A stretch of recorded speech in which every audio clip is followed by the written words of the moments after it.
Thanks, everybody, for being here, and Will and Christian for inviting me. I'll speak about a paper which was published a couple of weeks ago, so I brought some copies. I think I don't have enough for everybody, but you can download it from that webpage. It's open access. So before speaking about public transportation systems, which is an application of self-organization in a real-world scenario, I'll give a brief introduction to my view on self-organizing systems, let's say from an engineering perspective. First, when is it useful to speak about self-organization and to build self-organizing systems? And traditional science has assumed that the world is predictable. So the scientific method that has permeated into engineering takes this assumption of predictability, and the mission of science, so to speak, is seen as finding the laws of nature in order to be able to predict the future. So this assumes that the problems we're trying to solve in engineering are stationary, meaning that they do not change. However, there are several non-stationary problems. This means that the problem is changing constantly, therefore the solution has to change at the same time.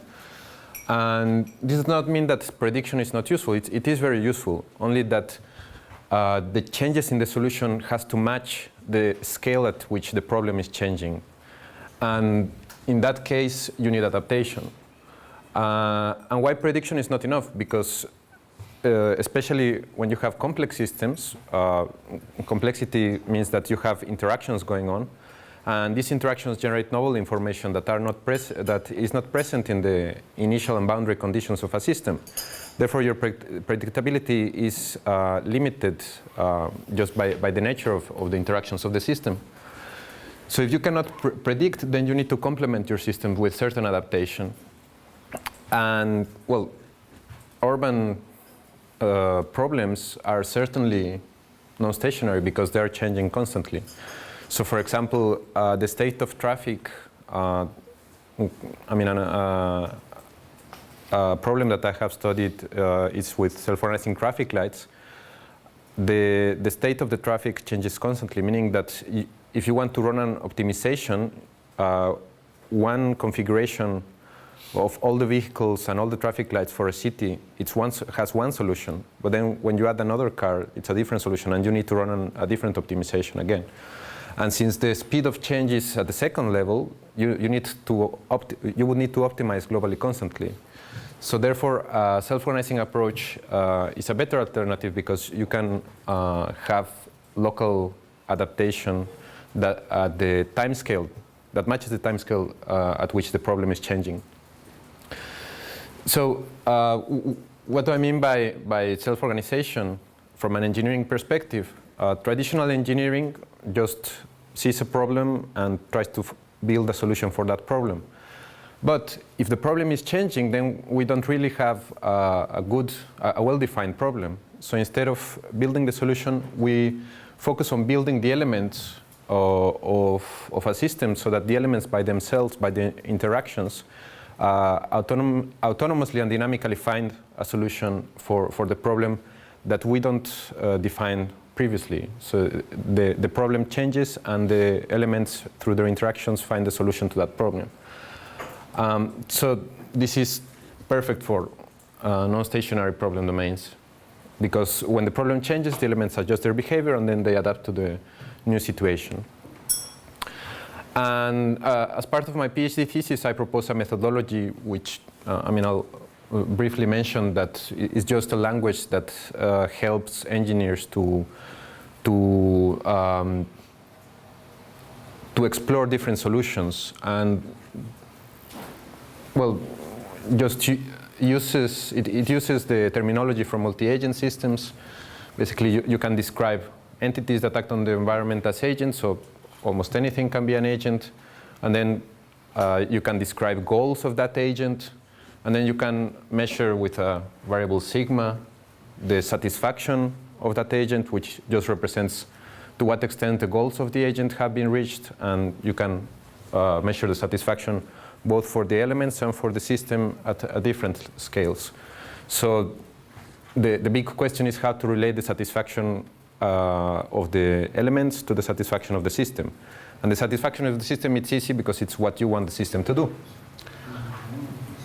So we can see that by interactions, the agents can affect neutrally, positively, or negatively their satisfactions.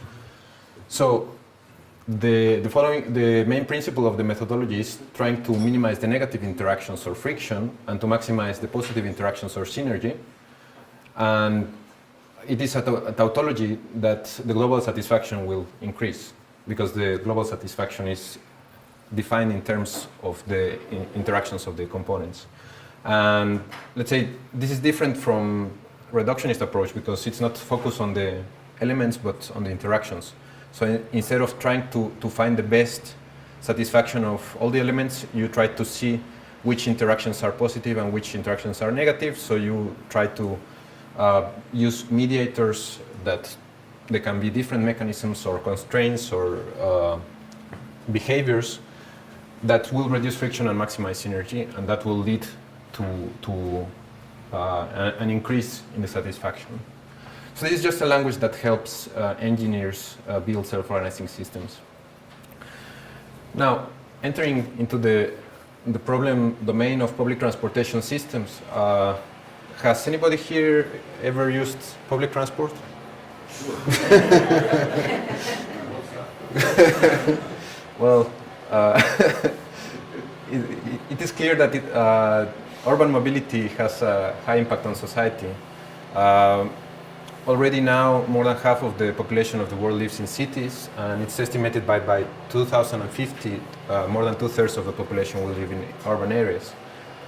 And in the 100 busiest metro systems in the world, there are 100 million daily passengers.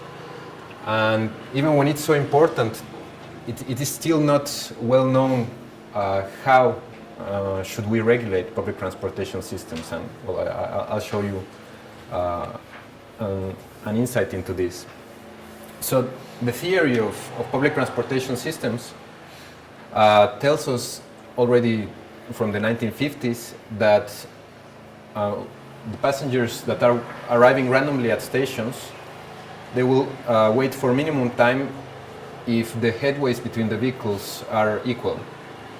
Headway is just the time between vehicles arriving at the station. So it's easy to prove this proposal. Why? Here we have equal headways, and then if we have equal headways, the passengers arrive randomly at the station. Let's say the average waiting time will be half the headway because there's the same probability of arriving here or arriving here. So yeah, this is half the headway between here and here. And if you have unequal headways, so any deviation from this equal headway configuration, let's say in this case you will have a shorter headway here and a longer headway here. So you could say, well, if you arrive here you will wait less, yes, but the probability of arriving in this interval is much lower than arriving in this interval. So actually the average waiting time is higher than for the equal headway case. So this has motivated traffic engineers to explore different mechanisms to reach equal headway configuration. And what we found a couple of years ago is that this configuration of equal headways is always unstable. So it's like an inverted pendulum that you want the transportation system to be with equal headways, but any deviation will kick it off. And with feedback loops, it's very difficult to recover. I mean, of course, this doesn't happen in small systems like the bus system here in Klagenfurt. If you have a bus running twice every hour and the route takes 15 minutes, then you have enough time to balance for delays. But for example, in Brussels, there were buses that would run every 20 minutes and still the headways would be unstable. And why is this the case? Imagine that you start with equal headways as you would desire, But just because passengers arrive randomly at stations, and also some stations have a higher demand than others, let's say there are more passengers here. So since they take longer to board this vehicle will be delayed. So the headway with the vehicle behind is reduced, and with the one in front is increased. So by the time it reaches the next station, there will be even more passengers, and it will be more delayed, and the headway will be increased. Yes? Very slowly. Yeah. So you start with equal headways, and just because passengers arrive randomly at stations, there will be, you can expect that some stations will have more passengers than others. So if you don't have any restriction on the movement of the vehicles, this vehicle will spend more time here than other vehicles, just because there are more passengers. So it will be delayed, and the headway with this vehicle will be increased, and with this vehicle will be decreased, assuming that these have like a average travel time. So by the time it reaches the next station, there will be even more passengers, because it's been longer time since the previous vehicle was at this station. So then it will be delayed even more, and you end up with platoons of vehicles, which is exactly what you don't want. Why? Because if you have like 3 vehicles here, passengers will be waiting like triple amount of time, and then when the first vehicle comes, it will be full, and people won't be able to go out, and lots of people will try to get in, because there's also lack of information. This is only true if you don't know the bus time. No? If you know Sure. that you go there on that time, and you don't go there, I mean, if you 5 minutes past the time, I wouldn't go. Yeah, I mean, if you have schedules or an online system that tells you the position of the buses, then you have more information about it. But most cities and most public transportation systems do not have that information. No, I mean, if you know my bus at that station goes at 12 o'clock, Yep. and it's 12:05, I wouldn't go there anymore because it's too late. So I think your accumulation is not necessary. Yeah, yeah. There's like water metros where you go there anytime. Yeah. Yes, that's the point. So for example, in So you just go there. yeah, let's say. It's up to 12, you will decide to smoke a cigarette before that, so you will go there, you know that you have 15 minutes more, you take 2 cigarettes. I know you're completely mistaken. I would never actually smoke any cigarette. Okay. Then you have some, if it's evening, you take 2 beers. Yeah, And wait another 3 buses, because it's just 2 beers, right? I mean, there are several solutions that have been proposed in specific systems for this problem. If you have schedule, or let's say if you impose some minimum waiting times or maximum waiting times at stations, then you can go around this. But that's why I said, without any restrictions, for any passenger density, you will always reach on equal headways. So let's say when you have a schedule, then you are forcing vehicles to keep a certain time. So we developed a very simple multi-agent simulation, and then I'll show you the results of 3 different methods. First, a default method where you don't have any restriction. Let's see.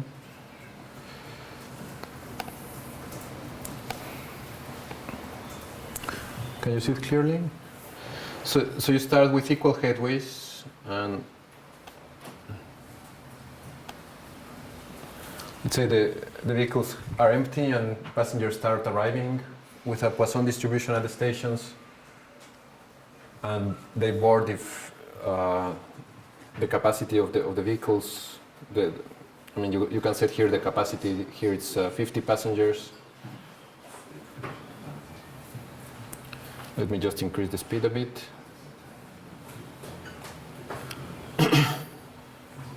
So without any restrictions, you see that the headways start becoming unstable. And you can see this, this is the standard deviation of the intertrain frequencies. So if this is low, then you have equal headways, and if it is high, you have unequal headways. And here you can check the passenger travel time and the delay. This delay is taken from the subtraction of the total travel time and the ideal travel time, this would be like if you don't, passengers don't have to wait anything. So you see here that there's already three or four? Well, they're all clumped here, and there are more stations here, but with this resolution you can't see much. So you can see that here they're already aggregated the 5 trains, and the first one is busy, and the next ones are almost empty. And in Mexico City, you see this in the metro, in the bus rapid transit. In the university campus, we also have 12 lines of bus rapid transit, and you also have it even when there are 2 buses in the line, and they have a satellite monitoring system, and you can see in the system that there are one next to each other, and just, come on, you are monitoring. You can tell them to keep headway stable.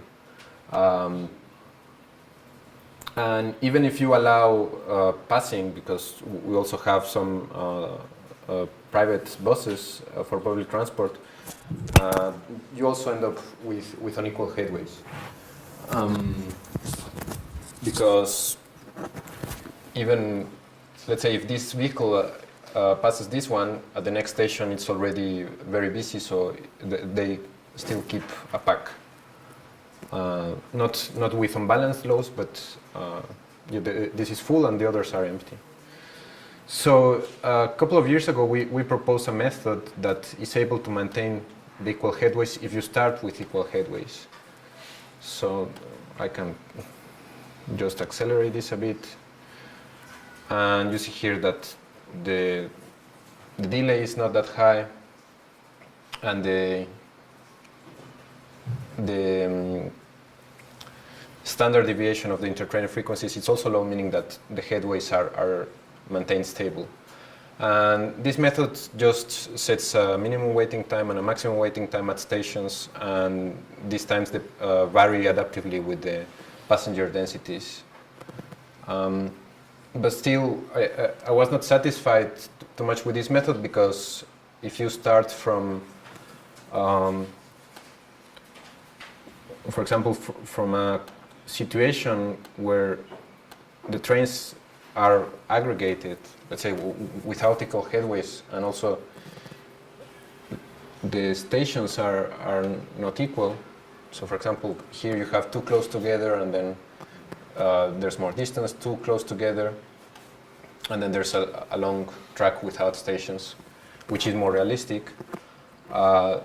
Then, let's say the headways cannot be recovered. So, self-organization came to the rescue. So this adaptive maximum method, it looks globally, it's a global solution and adapts globally depending on the global passenger demand. But it also adapts a bit too slowly depending on the changes of the demand. And this method, that's self-organization, I will explain the method in a moment, was able to recover the equal headways, but didn't quite make them completely equal. However, it was very interesting that the delays were even lower than the method that maintained equal headways. So it was a bit unexpected, because the theory tells us that if you have equal headways, you will have optimum waiting times at stations. So let me first explain what the method does, and then I'll explain you how come it has supraoptimal behavior.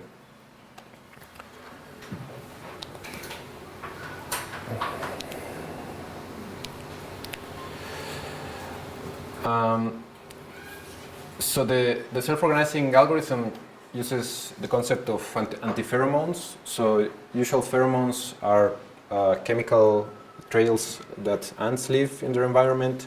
They're useful for stigmergic communication. This means communication via the environment. And when ants walk, and for example, they're bringing food, they leave certain type of pheromone so that other ants can smell that pheromone and follow that trail towards the food source. And they evaporate with time so that when the food is finished, it does not get reinforced. And these antipheromones work in a similar way, but the opposite. So the tracks are constantly producing antipheromones, and then the trains erase it. And it's just a marker to indicate locally the time since the previous train passed. So if the antipheromone concentration is very high, it means that it has been a long time since the previous train, and if it's low, then it's a low time since not a long time since the previous train passed. So this method is very simple. I mean, this diagram, there's not much to it. First, you measure how many passengers are waiting at the station when a train arrives, and then you bound this parameter mu, which, let's say, if it's greater than a maximum, then you bound it. And then if the antipheromone here, which represents the time since the previous vehicle, is greater than the distance to the vehicle behind plus the amount of passengers, let's say the bounded amount of passengers, then you leave the station. And if not, if there aren't any more passengers at the station, then you board passengers, and if there aren't any more passengers at the station, then you leave.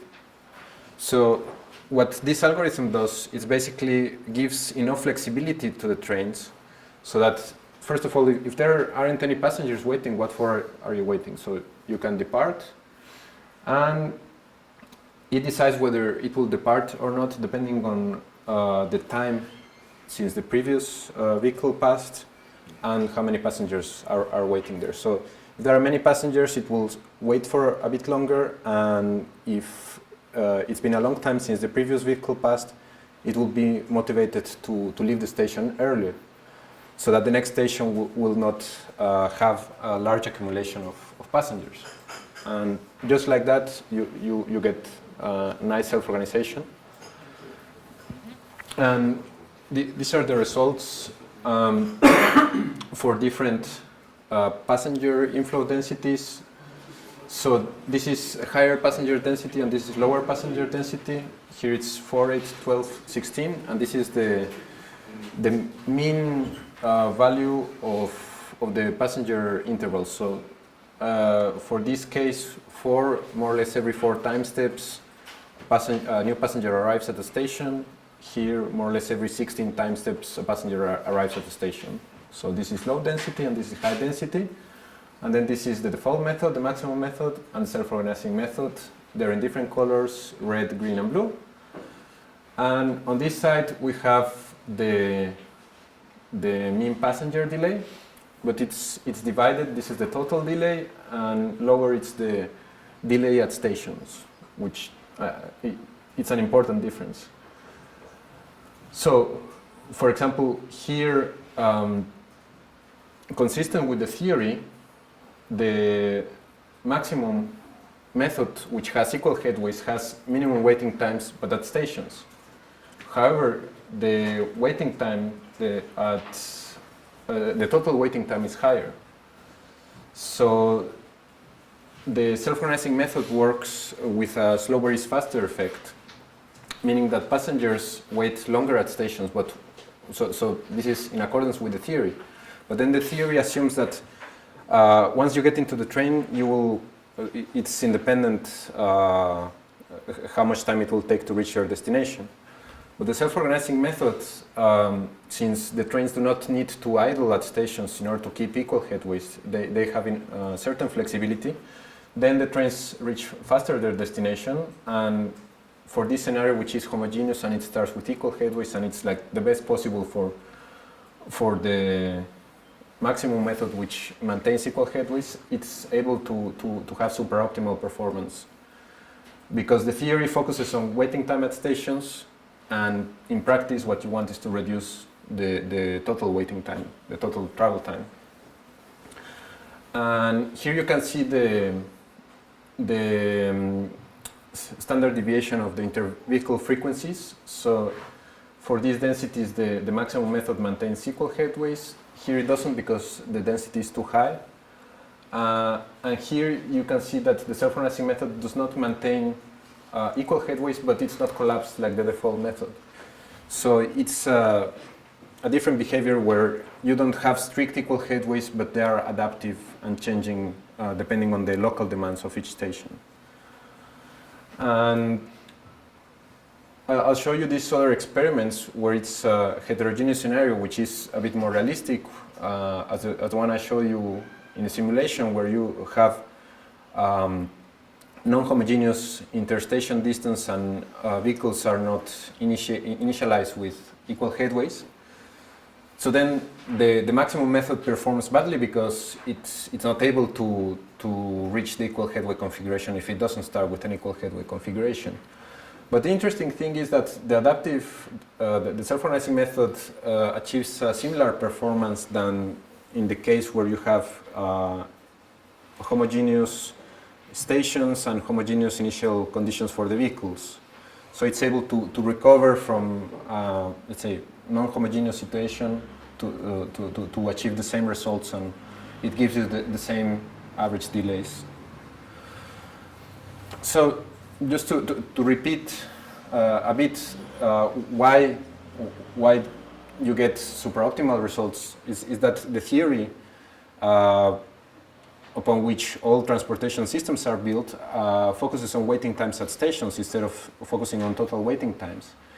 However, you have this slower is faster effect that leads to supraoptimal performance, because even when passengers wait a bit longer at stations, if you reduce the travel time of the vehicles because they are able to go faster, the total waiting time will be reduced. And also this solution is not predefined because the configuration of the system, the demand of the system is changing constantly. You cannot really say how many people will be at future times if they are arriving randomly. So this mechanism is able to adapt locally to the current situation.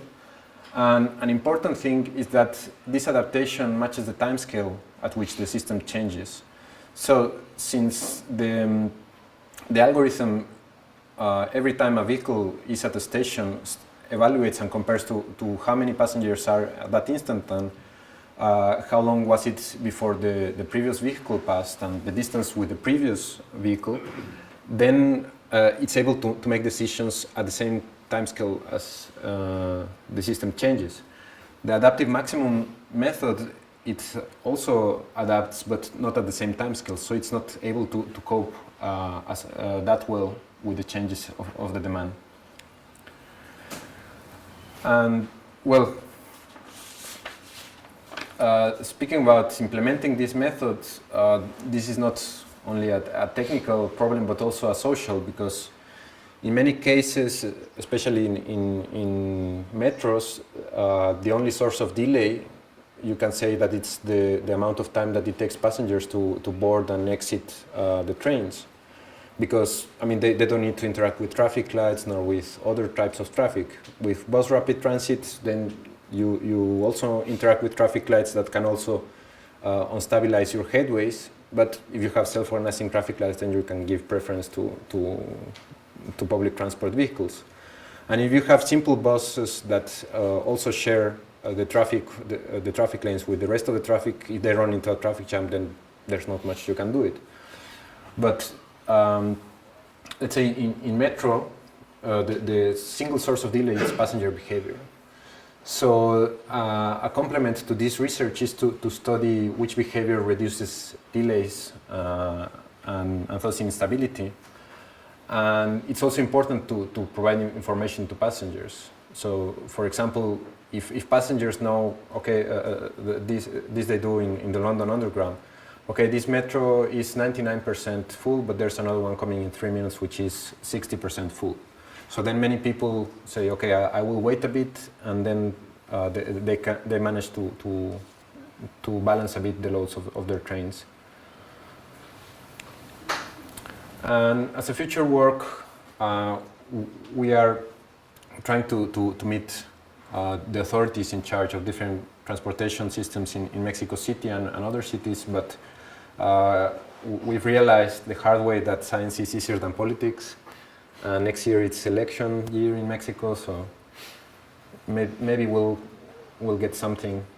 We're also interested in doing more realistic simulations of particular systems, and also to study the crowd dynamics of boarding and exiting, for example, wagons in a metro, in order to design them in such a way that they can promote the efficiency of boarding and exiting, like having dedicated doors for entering and dedicated doors for exiting, and to study with simulations which configurations would facilitate this.